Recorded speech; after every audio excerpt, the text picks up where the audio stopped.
இப்போ அதுதான் சொல்றேன். செல்வகுமாரை எதிர்க்கிறேன்ற பேர் வழியில, அது ஒட்டுமொத்த அந்த முத்திரையர் சமூகத்தையும் இஸ்லாமியர்களுக்கு எதிரா திருப்புறது தான் இந்த இது போன்ற வன்மமான பேச்சுக்கள் என்றேன் நானு.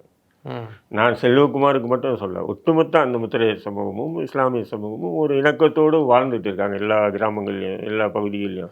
அப்படி இருக்கும்போது, இந்த செல்வகுமார் மீது இருக்கக்கூடிய சில பேருக்கு இருக்கக்கூடிய வன்மத்தை தூக்கி ஒட்டுமொத்த அந்த சமூகத்துக்கு எதிரா நம்ம வந்து மாத்திடக்கூடாதுன்றது தான் என்னுடைய பதிவு. புரியுதுங்களா? ம். இன்னைக்கு அவர் திமுக கூட்டணியில நிக்கிறாரு. அங்க இருக்கிறவங்க ஓட்டு போடட்டும், போடாம போகட்டும். விமர்சனங்கள் வந்து பழைய வீடியோக்கள தூக்கி போட்டு நீங்க அப்படி போடணும்னா ஃபர்ஸ்ட்டு போட்டுருக்கணும்.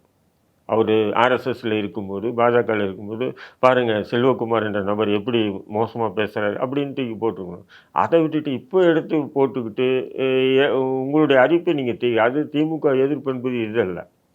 திமுக எதிருங்க. அரசியல் ரீதியா எதிர்த்துங்க.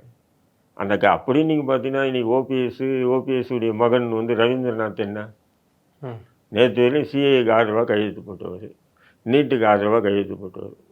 சரி, இன்னைக்கு மாறி வந்துட்டாரு. நீங்க ஏத்துப்பீங்களா? இல்ல சொல்றேன். இன்னைக்கு திமுக கூட்டணி ஏத்துச்சா இல்லையா?